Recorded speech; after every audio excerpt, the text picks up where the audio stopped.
I just realized that I'm not going to be able to read the board. Oh well.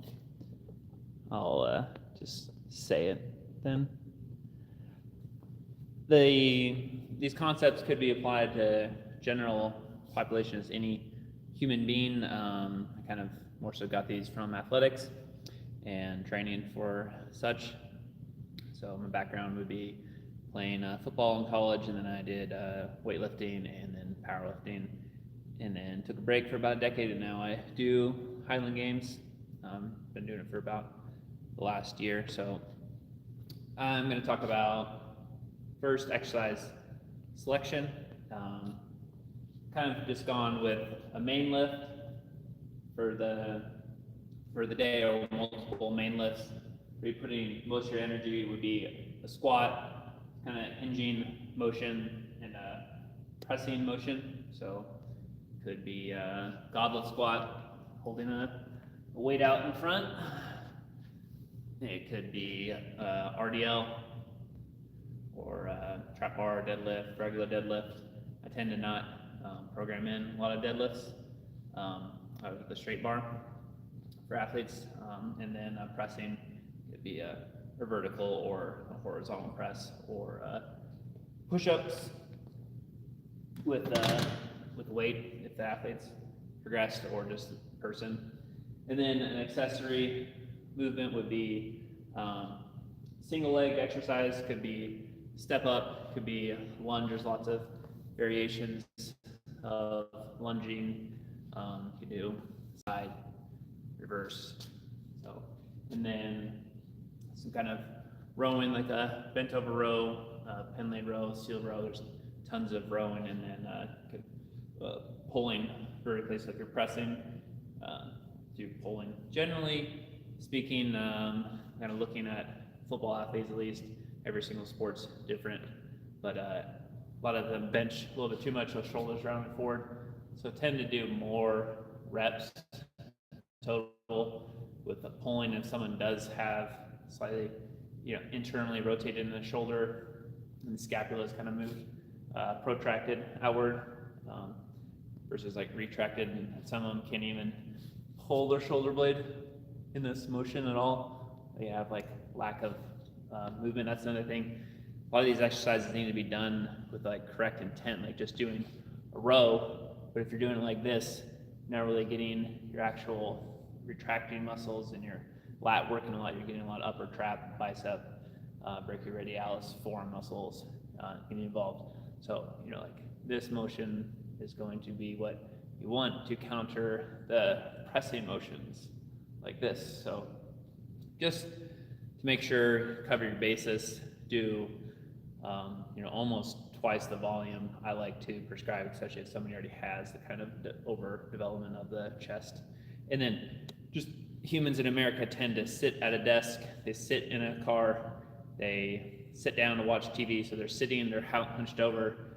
I mean, just even the good old days of, reading the newspaper, they're still hunched over, and gardening and doing a task on the porch. So hunching over is just a common thing for humans to do. So training that motion will help. Sorry, getting long there. And then supplementary exercises, doing body weight things like push-ups, handstand push-ups.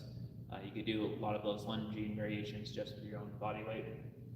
Another hip hinge could be like a back extension or a single leg RDL. Torso twist, this is something that's normally not included in a lot of programs, but just twisting the torso. This is a natural human movement to be doing. A lot of people aren't doing it, so there's lots of ways. You have a barbell behind your back. I don't have one here, but have the barbell like this. There's also kind of things where you're moving more with the hips in that. And then torso bending exercise. You can have it overhead. So these exercises here are training the basic movements the human does. And then to do an anti-rotation, so like doing a single arm farmer walk, the weight's wanting to pull me down, but I'm resisting that. So I'm anti-moving. I'm stopping the motion from occurring. Planks would be another example. There's lots of exercises. You could carry it like this. There's carry it in both hands, one hand here, and it's like a waiter walk. So lots of different things, but these exercises will get you covered for what you want to do in the gym to get all your general basis. So if you're good at reading backwards. And then, hey, wonder if I write with my left hand. This looks like my left, but it's my right. Maybe that'll show up on the screen. So doing some kind of heavier work. I guess I should probably say intensity, a higher intensity. And for a newer athlete, like all these things are nuanced. So more intense could just be really focused on the technique, and that's what's making it intense. Like you're putting a lot of effort into making sure the rep looks really good and really flawless. But even still, if somebody's brand new, I would do 5 sets of 3 to 5. I mean, this could even just be like 1 to 5 reps. You can go up to 6, but I wouldn't do much more than 6 reps. It can be much more than 5 sets too. You just got to play with how you're feeling, progression in like the year. Like if you're a one sport, athlete, or you're just training for life, you're starting out, getting your accumulated volume, getting stronger over time, and kind of like focusing on more strength, and then kind of feeling where you need to go for your particular goals. But for me, I think strength should be a paramount, and doing explosive movements. I like throwing things. You can do jumping. Those things are really good for coordination. I think all athletes should be throwing weights. Just don't be lifting them. That's going to transfer to your sport really well. I mean, you can do Olympic lifts, but you are limited because you have a barbell in your hand. But I mean, not a lot of weight rooms allow you throwing the weights in general. I mean, there's outside, and there's certain things you can throw that are made to throw, like shot put, discus, weight, like for the Olympic sport of like indoor. I don't even know if it's in Olympics, but indoor weight throw. And then you have the hammer throw and javelin. It's kind of common. But in the Highland Games, there's another weight, and then there's a hammer throw that's a little bit different. But anyways, throwing things is good. So to kind of go with, I like to do lower reps. Even if you're doing a weight, you're doing 5 reps, but you could do the weight for 8 to 10 or more reps. You'll do it for like 15 reps. But you're gonna do more sets. Maybe you do 8 to 10 sets of 5, and you're gonna just do, or like 3 to 5, and you're only gonna do 45 seconds rest between sets, or 30 seconds rest between sets. I've had a lot of success with athletes learning the movement by doing sets of 5 1 week, and then doing 3, and then going back to 5, 3, and just adding a lot of volume for like 3 or 4 weeks, and doing the lift at least twice a week, if not 3 times a week. So, and then accessories, you can do less sets, and then you could focus of more like 4, but that kind of lower rep range, and like up to 8, but that could be to 12 to more depending on your particular goal. I personally, now that I'm experienced lifter, tend to just do like 5 to 6 reps for my accessories, and then for supplemental things, it could really vary of the total number of sets and what your weaknesses are. It could be like 3 to 5 sets of, by like 6 to 20 reps. So it really depends there. And like I said, there's lots of different ways to achieve this. There's lots of different depths. Something that people talk about a lot is like, don't go down all the way, or this is as far as you need to go. It's kind of dependent on you and what you're needing. Like going all the way down on the bench press, like the bars touching your chest, like that's really not going all the way down. Like you can go further than that, and there are bars, camber bars that are curved, so you could go down further than that. So is that what you need to do to be full range? Like full range training is not necessary because there is a lot more range than a lot of these exercise machines and bars will even allow you to go. So you don't need to go full range if you have body proportions or injury or just like weird anatomy, like bone on bone or something that you don't like about a movement going down all the way, then, just bench this far or put a block or a pad. And so you just bench like that. There's nothing wrong with that. I remember like a weird thing was if you don't go down all the way, your muscles will come out like this and they won't attach all the way here. And then you'll have a big giant gap in between your chest. That's not how it goes. Muscles insert on the bone. So it'd be on your sternum. And some people just are built differently where it's inserted on each person's differently, but that's decided, in the womb, not here. Like you can't make your bicep, tendon insert differently. This would be the origin of the chest, that's insertion. But anyways, so you can't change those things. Those are just there. But you should have full mobility through your whole body and all the ranges of motion that you need for your sport need to be there. So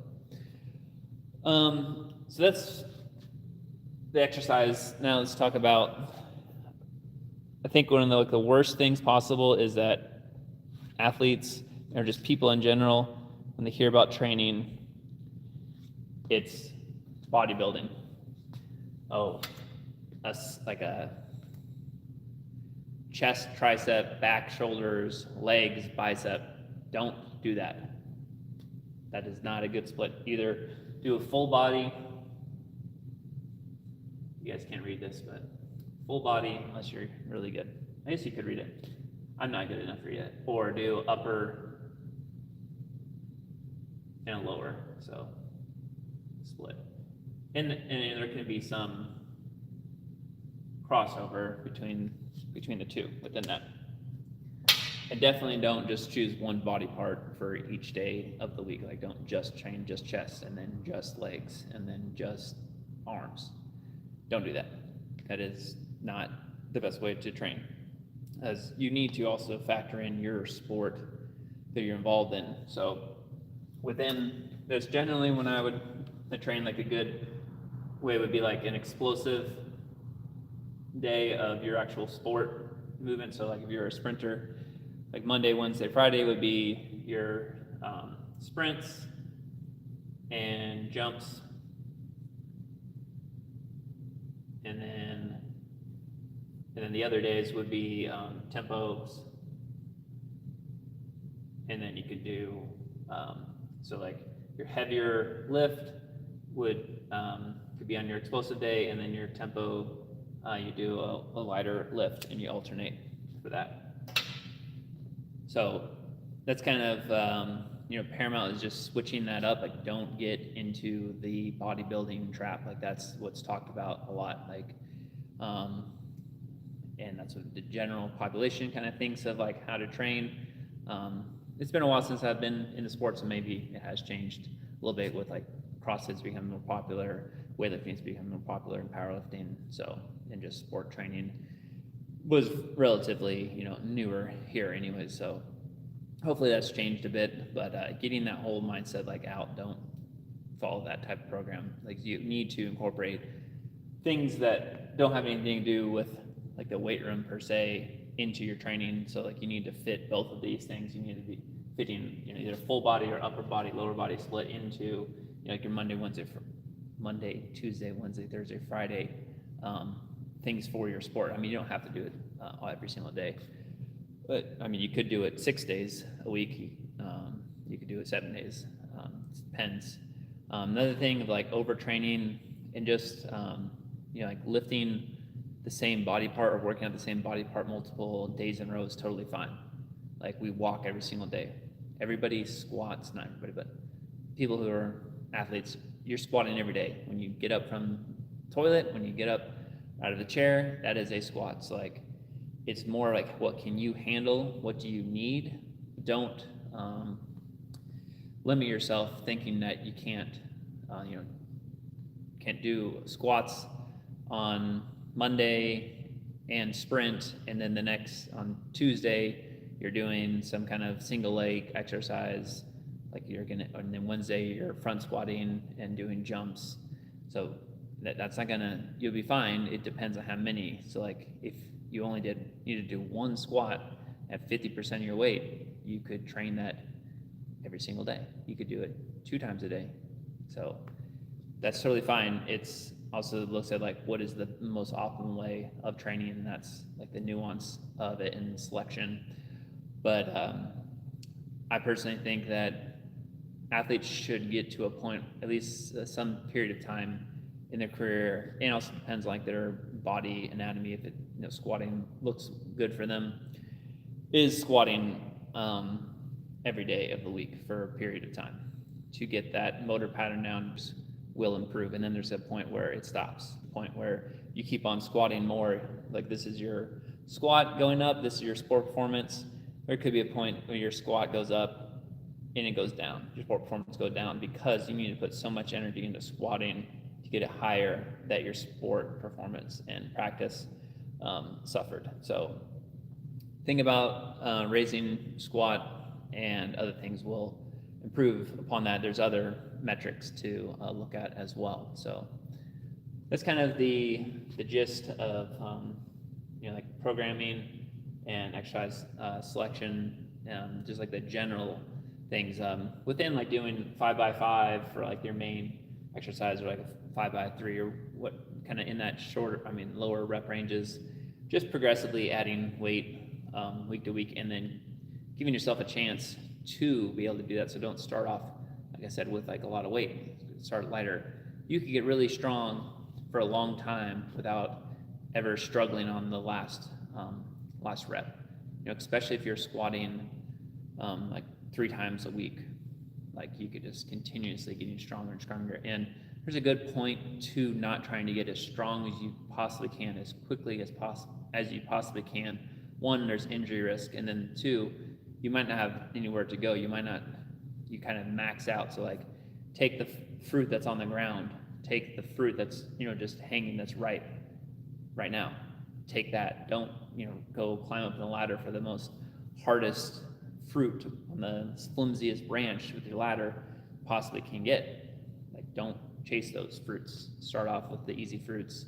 Get stronger because you're knowing how to coordinate your muscles to fire in proper sequences, and learning how to move your body in a way that's more efficient, so the weight just feels lighter. So give a really easy example, like this 5-pound dumbbell held at my side. I can hold it for a long time, like $1 million on the line. I'm going to hold this for a long time, but hold it out here, it's still 5 pounds, but it feels a good amount heavier.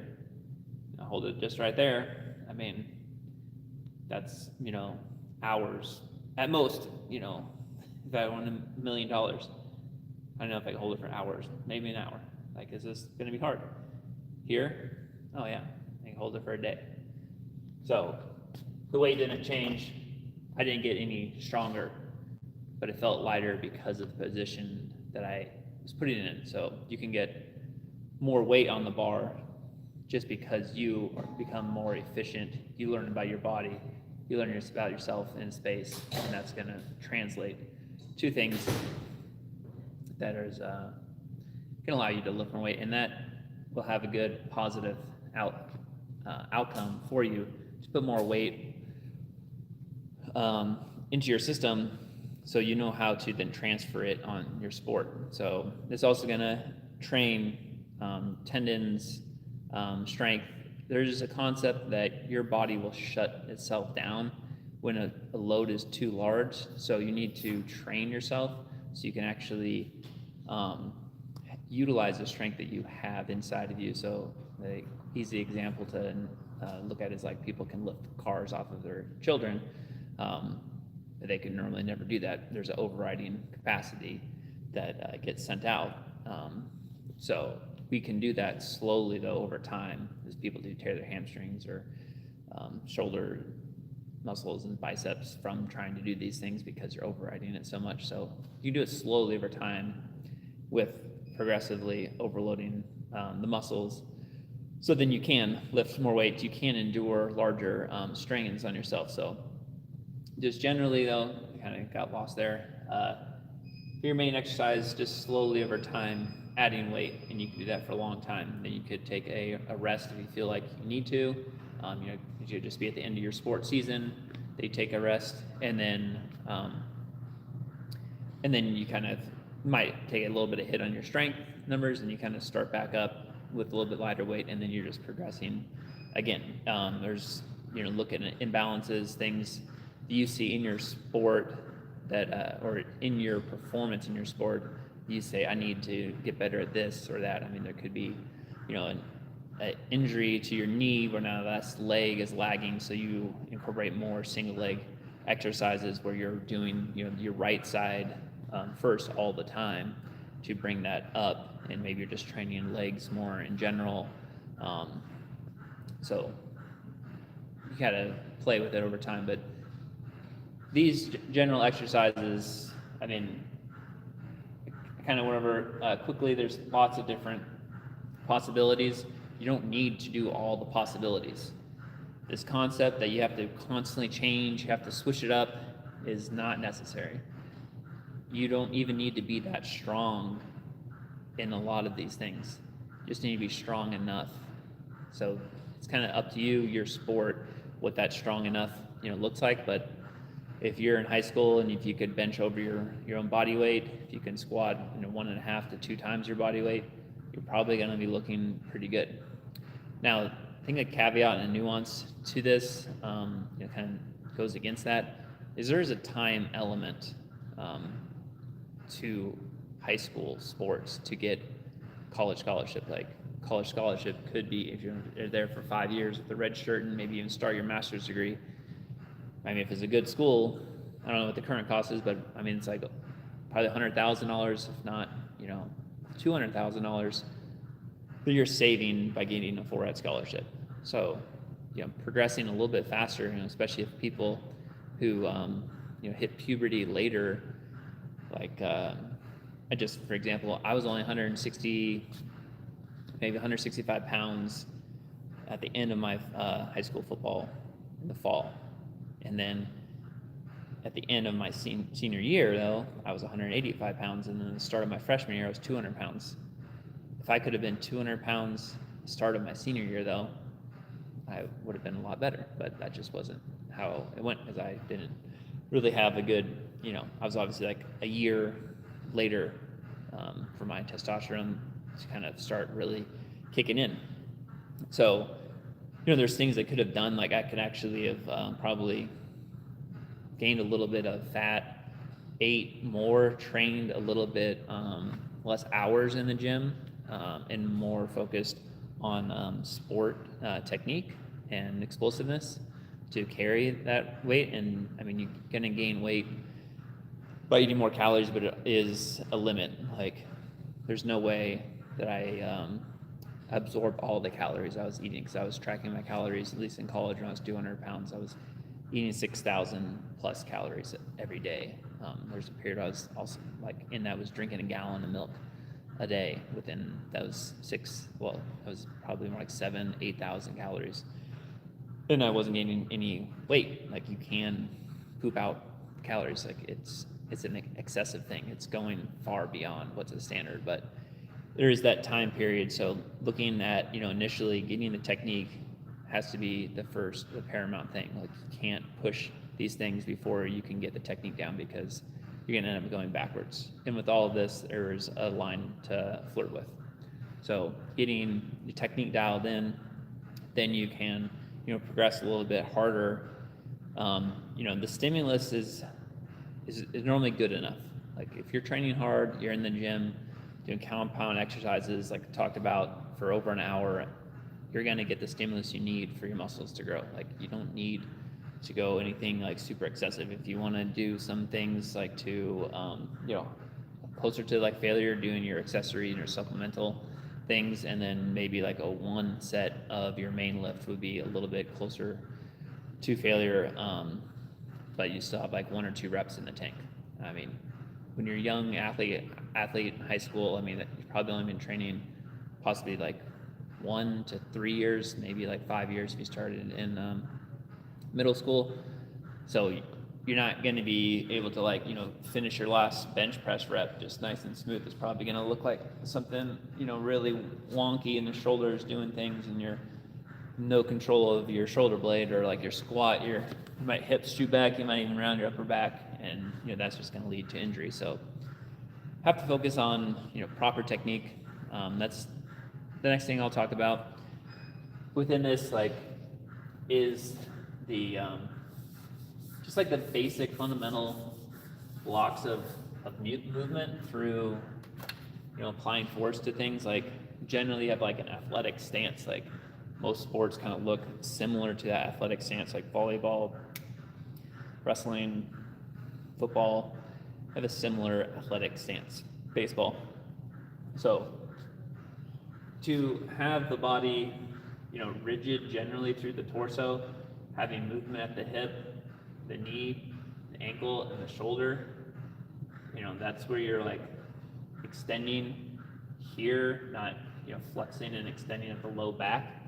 So that's kind of be your focal points within training, is learning how to keep your torso rigid while extending at the hip, the knee, and the ankle, or in your torso and your arm, your shoulder, I mean. And that kind of, to me, is kind of broken down into basic human movement patterns. When like your first thing in your baby, all you can do is lay down. You can't even roll a baby over. You can't leave it on the stomach because it can suffocate, because it can't sit up or anything. So on your back here, you're breathing. So like relearning possibly even how to like breathe properly into your stomach. Well, you're not breathing your stomach, but you're utilizing your diaphragm, and that's going to force your stomach to like move. A lot of people I've seen at seminars like about this, they can't even breathe. They're using a lot of muscles here to breathe, to open up, to gain that that volume, that space, to allow air in, and they don't know how to utilize their diaphragm. So first thing would be just utilizing your diaphragm, and then can you move your legs and your arms? So like a dead bug exercise. Then can you roll over? And then once you've learned how to like do those things, can you roll over properly? Then can you crawl? Can you do bird dog? So, and then from there, can you do a squat? If you could do all those things while staying relatively rigid in your torso, not shifting side to side, like if somebody were to do all those things properly for me, that's going to save me like 1,000 cues trying to teach them how to squat with the barbell on their back. Like there's going to be all kinds of things wrong when they go to squat, but if they can do all these things first, and most people can figure this out generally within a week. A lot of people don't figure out how to squat for months, like sometimes years, because they don't have this basic foundation. It's like if you just started building a house and you put no foundation, no bottom plates, you just stuck boards on the 2x4s, 4x4s on the ground and just started going from there. It's gonna like rot, it's gonna fall down, it doesn't have the structural stability, same concept. So these exercises sound kind of like basic and silly, and it can be very simple, but that's kind of the point, as they are simple. They were the first movements we learned as a human being. And through sitting, lots of sitting, so many hours, 6 hours, 8 hours for a kid in school, on the bus, and watching TV, you lose these capacities. You're hunched over, you lose capacity to utilize your diaphragm. You lose capacity to be strong in your torso, to resist movement when you have something on your back. So losing those capacities over time, they need to get rebuilt. So doing breathing, doing dead bugs, doing rolling patterns, doing crawling, doing bird dogs, and doing squatting, that's going to get you back into this place where then you can do all these exercises pretty seamlessly, where you're just working on one or two things in the movement instead of 10 things in the movement. So that's pretty much what I have to talk about on resistance training. Pick one of the 1 to 3 main movements. If you're gonna do a full body, you can do 3 or 1 to 2. If you do upper body, lower body split. Focus in on perfect form, like that's the objective, that's the goal, to be rigid in the torso, and let the arms or the hips be moving, and then do your accessory, do your supplemental lifts.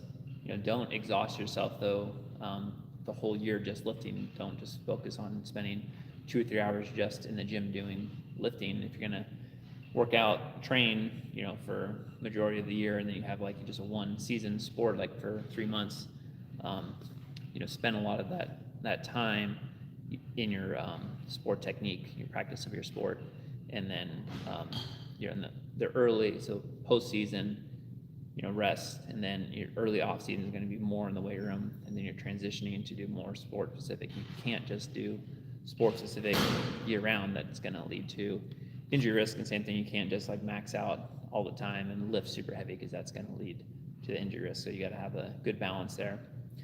I think the last thing I'll just say here within this is doing twisting movements, bending movements, and exercises that challenge movement of the torso, like I was saying, like a single arm farm walk, or just a farmer walk in general.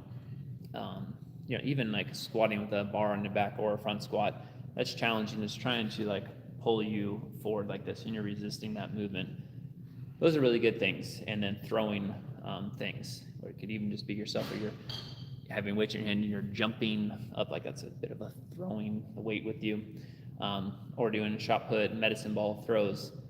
Those things are really going to teach you to be explosive, have power output, and I think they're kind of neglected, that we're utilizing movement in different planes. So incorporate those into your workout, and thanks for tuning in.